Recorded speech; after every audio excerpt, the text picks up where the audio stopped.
Hello, everyone. I hope everybody can hear me. Welcome to this session of Unit 8 Talks.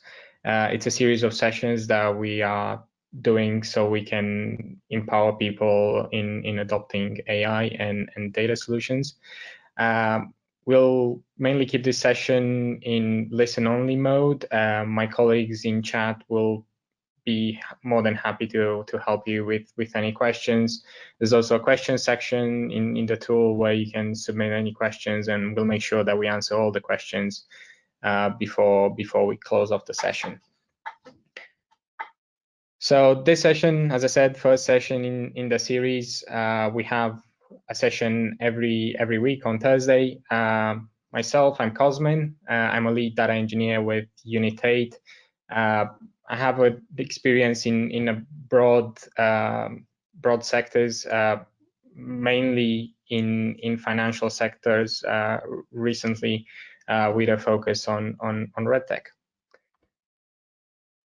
So a quick intro to Unit8 before we get started. So we are a AI ML consultancy company. We are based in Switzerland, and we focusing on big data, artificial intelligence, data science, and we aim to deliver end-to-end solutions all the time. That includes all the things that lie on the outskirts of the software system, including user interfaces. We have experience in a large amount of sectors, with a few large customers now in finance and insurance. Great. So I thought I would start off by having a look at what are the current sort of thought leaders in the industry and what are they doing. So Monzo, I don't know how many people have heard of them. They are a UK-based bank, and I'm actually a customer of this company. They handle their regulatory problems completely online, from onboarding the customers completely digitally. They don't have any physical presence, and they do it all through a mobile app, not even online banking. So they have a easy-to-use mobile app, which provides a great customer experience for everybody. They combine ML applications to acquire information to comply with their regulatory requirements, and they have an easy-to-use online identity verification system. They've acquired about 3 million customers in the past 5 years with only 1,500 employees. And by our estimates, they've saved £11 million and probably more just on onboarding wages alone. So instead of paying people to do the onboarding face-to-face, they have automatic systems that do this. And they benefit a lot from that. They have low operational cost. As a simple thing, they don't have to pay rent on any office space. They have a better customer experience, a more uniform customer experience. The experience with the bank doesn't differ from branch to branch, and they are much more scalable in terms of cost. In order to add another 3 million customers, they wouldn't need to hire another 2,000 staff. They would probably just need to add a bit to their staff, but most of their costs will actually just be in the infrastructure side. Another big player in the market that are embracing AI is Ant Financial. I don't know how many people have heard of them. They mainly are in the Asian market, but considering the large amount of potential customers in the Asian market, they've become the largest payments platform and the largest money market fund in the world, and they are continuously expanding in other sectors. They also use AI heavily to optimize their processes, and it shows. They have about 1.2 billion customers that are serviced by 9,000 employees. That's 10 times less than all of the large banks in the US. And they are still seen as a startup, but probably the best startup in the world at the moment. They have about 200 billion valuation. That's 6 times more than Airbnb. So where do they use AI? They provide a better customer experience by allowing users to much more easily interact with their systems, such as the facial recognition payment feature, where you can pay just with your face, basically.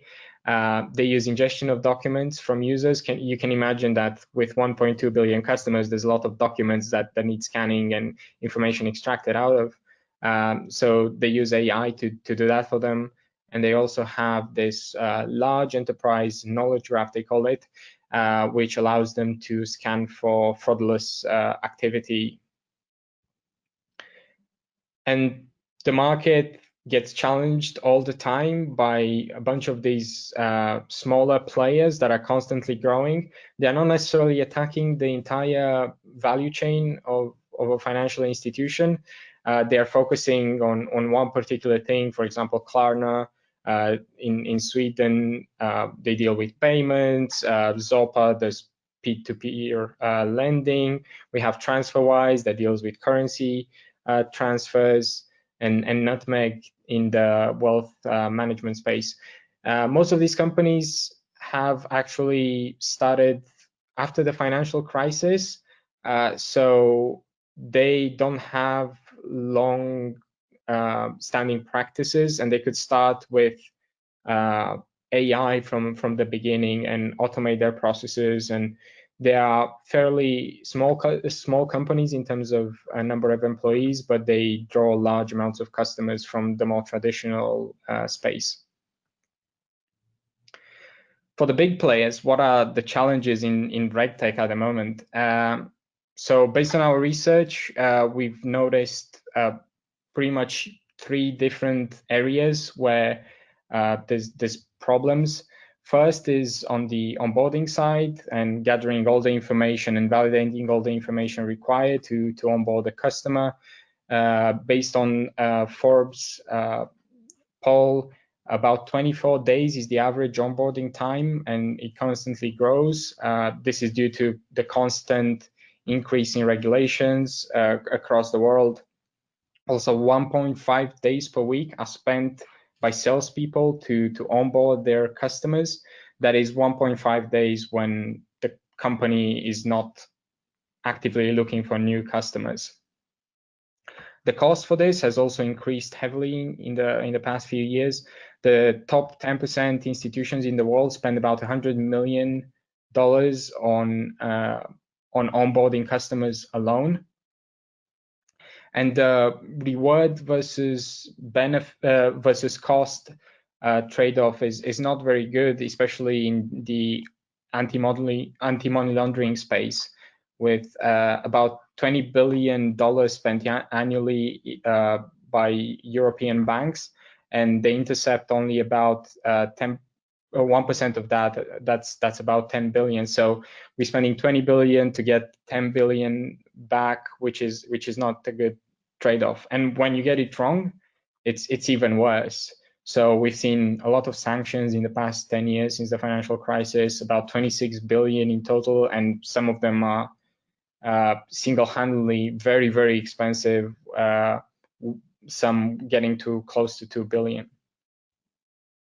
So how can we solve all this? So the good thing is that usually financial institutions have large amounts of data that they can leverage. So they can use new technologies, AI in principle, to automate and improve the processes that are time-consuming and expensive so far. The current state of AI is around 3 different areas in RegTech. KYC, know your customer, the process through which we have to accumulate information about the customer at onboarding time.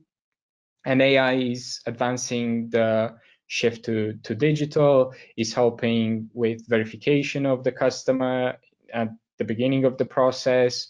It provides a better customer experience, and it also helps with the customer retention and acquisition by basically reducing the time needed for onboarding. I've read the study by McKinsey, I believe, where about 12% of business have changed banks due to KYC requirements. Another big area is obviously anti-money laundering, AML. In this space, we are obviously looking for any criminal activity, any terrorist funding, any attempt by bad actors to use legitimate financial services to launder their money. So AI is helping with monitoring, with acquisition of information from media sources, or just widely the internet about their customers, and it's also improving the risk classification of these customers in order to reduce due diligence. And the third space is fraud prevention, where AI is helping to validate documents, but also prevent fraud such as identity theft. I want to take a quick stop to demystify AI. I think there's a lot of hype around it, especially recently in the media. People have started to think that AI is HAL 9000, which is not. In the RegTech space, we think there's three subcategories of AI that are useful: machine learning, natural language processing, and computer vision. Machine learning has a pretty well-defined set of questions or types of questions that it can answer. So if you have the right data, if you can format your problem through this type of question, then it can definitely be helped by machine learning. Natural language processing, which is the process of understanding and extracting information from natural language, mainly under the form of text. And computer vision, which helps you to extract information from image or video. Okay, so some really detailed use cases here that we were thinking about, and some later on we actually helping some of our customers work on. So for example, automating the information extraction.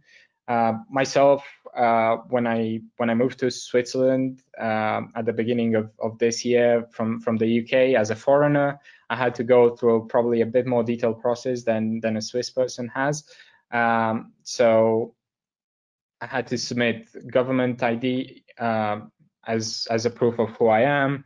I had to submit my government registration, my employment contract.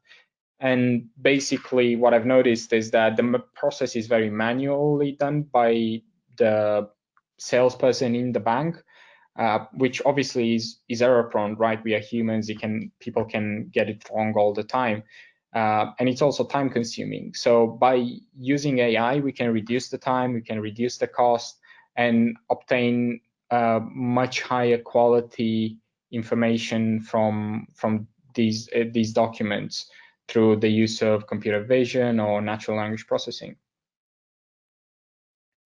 We can take it even further and actually automate onboarding, especially through onboarding online. This has been allowed by FINMA since 2016, and they are constantly updating guidelines on it. But basically, the process would look something like this. The person would use maybe like a mobile app or the webcam and scan their identification. A machine learning algorithm then can validate that ID based on some security features checks or comparing it to a standard provided by the regulator. And then in order to establish that the person that submitted the documentation with the ID is the same as the person that is doing the actual process of onboarding, we can ask them to record a video of themselves reading out loud maybe a random question. And again, through the use of machine learning, we can compare the visual, the video feed of the person with the ID, and through facial recognition, we can determine if they are the same person or not, but also through processes such as speech to text, we can compare that the sentence that we told them to read out loud is the same as what they actually said, and it gives extra confidence that the process is working. So by doing this, we obtain three important things for KYC, so that the document is valid, that the person is alive, and that the person that submits the documentation is the same as the one on ID. And as an added bonus, we can use this database of facial features and signatures to try and prevent fraud through identity theft. So if the same person tries to submit a different ID, we will figure out instantly that they are not the same person. We can also build this large knowledge graph. If you remember, Ant Financial are actually doing this.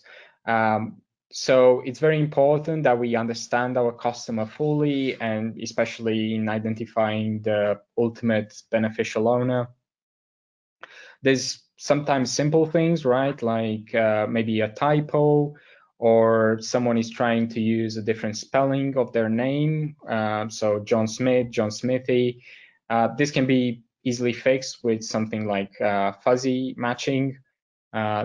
Further, we can get a bit more complex and identify connections through other people. So for example, if John is married to Maria and David is married to Maria, then probably John and David either are the same person, or Maria divorced John and remarried to David, which helps us update our knowledge about the customer all the time.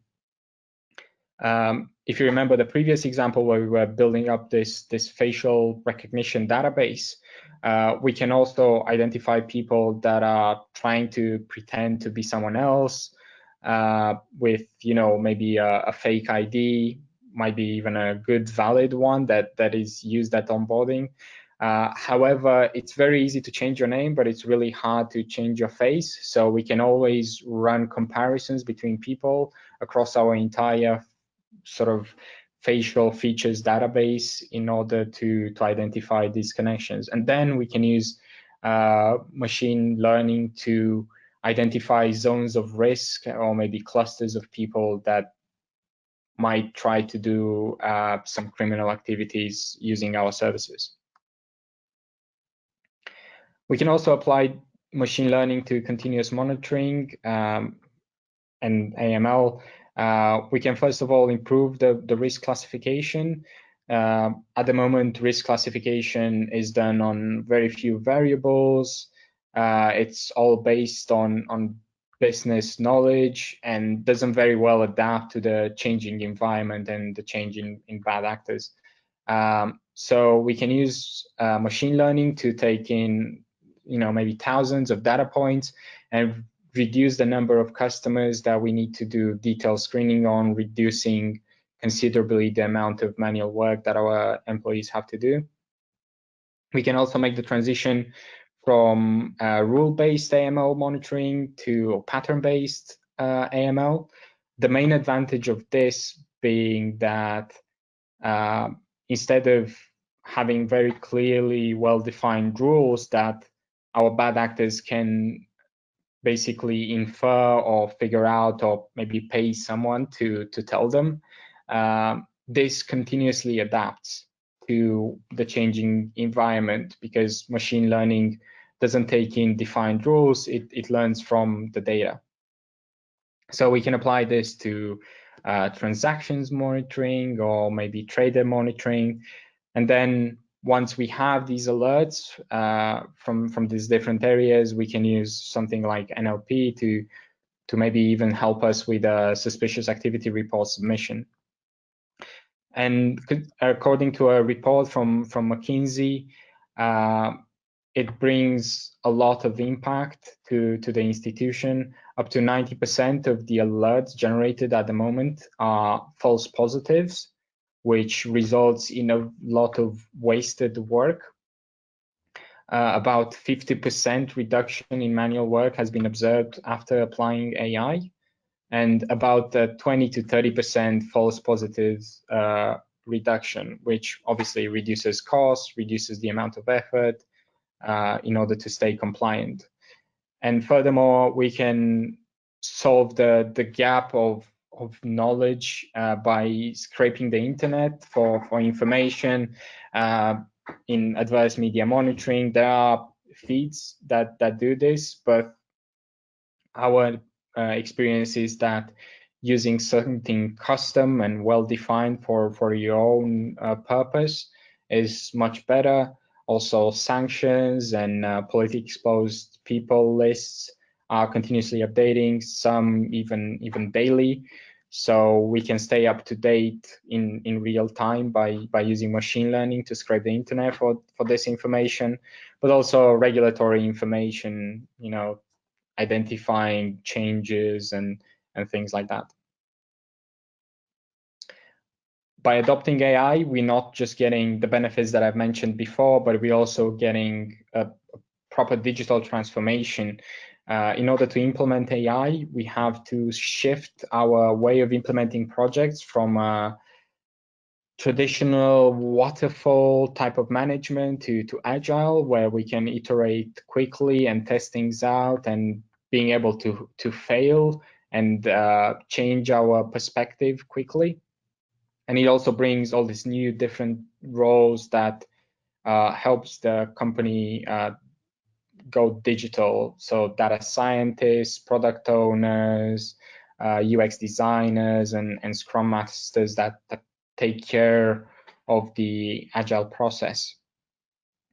Along with that comes new data infrastructure. The data needs to be integrated in a central data lake and cleaned in order to be able to do AI, obviously garbage in, garbage out. So we need to make sure that the information that we put in is accurate and clean.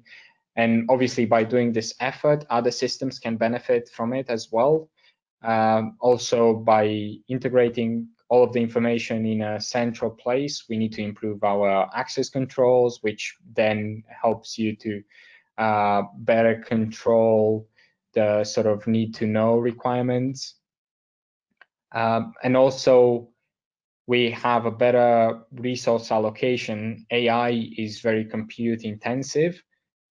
So we need to change our mentality from this server does this and only this to a more elastic resource allocation where we can make use of resources across the bank as and when we need them, which in response reduces cost a lot across the bank. We also have new elements of the software stack, such as advanced dashboards and reporting tools, and even maybe low-code applications where people that don't have a lot of experience in software can quickly integrate an AI tool into maybe their case management system. So in summary, artificial intelligence can help you reduce cost, reduce time and effort, and improve the competitiveness across the bank. It might seem daunting, but it's actually not that hard to implement, and we are obviously here to help. That was me. Thank you very much. The floor is open to question at this point. Perfect. And Cosmin, this is Camille. We did have a few questions coming in the questions panel, so I'm going to ask on behalf of the audience. If anyone in the audience would like to ask question verbally, please raise hand, and we can grant the voice as well. So Cosmin, the question number one that we got was from your experiences, what are the common challenges when implementing those type of solutions that you mentioned in the regulatory space? So I think the main two challenges are data quality. So people have accumulated a lot of data across a number of years, but they haven't actively cleaned it. And then when they start cleaning it, it becomes this massive daunting task because business logic might have changed across the years. So the data has changed. So that's one big challenge. And the second challenge is probably overcoming the trust question. So as humans, we are more comfortable with trusting other humans. So when we have analysis or alerts produced by a machine, it's very commonplace for us to question that. Perfect. Thank you. And I think it goes a little bit along what you just mentioned, because the next one is around what are the prerequisites in order to be able to implement AI. I think you touched upon some of them, but if you can elaborate, would be great. I think the best thing would be to be open-minded, be accepting of failure. AI is not a science, I would say. It's more of an art, and we try to try different things and being able to fail fast and multiple times until we get to the correct solution. And probably the second thing is, support from the management level people in terms of investing the money required. It's not very expensive, but it's not cheap either. And probably that are the two biggest requirements, I would say. Perfect. Thank you, Cosmin. In the meantime, we did start a poll for our attendees in terms of the implementation of the AI solutions in your organizations. I'm seeing the responses; they are coming up. I'll comment on them before we finish the session. The last question that I got from the attendees is around the implementation time of different solutions that you mentioned, meaning based on the experiences that you have, are you able to comment on the implementation times of solutions like you mentioned during the session? Sure. So the process that we usually go through, and we've observed that it's going quite well. It takes about a month or up to a month to come up with the right design, with getting the buy-in, identifying the stakeholders, and so on, and defining the use case very well before we start working. Then it's probably anywhere in between 1 to 3 months to create a proof of concept. Obviously, we don't want to explore something for a long time and then at the end it doesn't produce any results. So we're limiting this time to 1 to 3 months to try and come up with something useful. And then it takes about 6 to 9 months, I would say, to get to a proper productionalized solution that can be widely used and trusted by the users. Perfect. I'm not seeing any other questions in the questions tab. If anyone has any remaining questions, please feel free to let us know. Cosmin, maybe you can do a little bit of the teaser of the session that's going to be coming next week before we close. Great. Am I still sharing my screen? Yes. Sure. Yeah, we can see it. Great. So the next webinar is next week, presented by Gael, one of our lead data scientists, and he's going to talk about how you can build a domain-specific search engine with Elasticsearch. It's a bit more focused on the actual technologies than the business, but very interesting nevertheless. Perfect. And in the thank you email that the audience is going to receive after the session, there should be the link to the registration for the next webinars. I'm not seeing any more questions, but the poll results came in. Interestingly enough, they are quite nicely evenly, let's say, distributed. I would say about 1/3 of our attendees did not or has not yet implemented AI in their organizations, and close to 1/3 as well has actually is thinking about it or is planning it. And we also have some of the attendees who've already delivered on AI solutions in the regulatory space, and they seem to be having the right results. And I think with that, Cosmin, we can say thank you to our audience, and we will be looking forward to having them with us next week. Thanks a lot for joining. Thank you, guys. Thanks a lot, Cosmin, for the session today. Thank you. Thank you.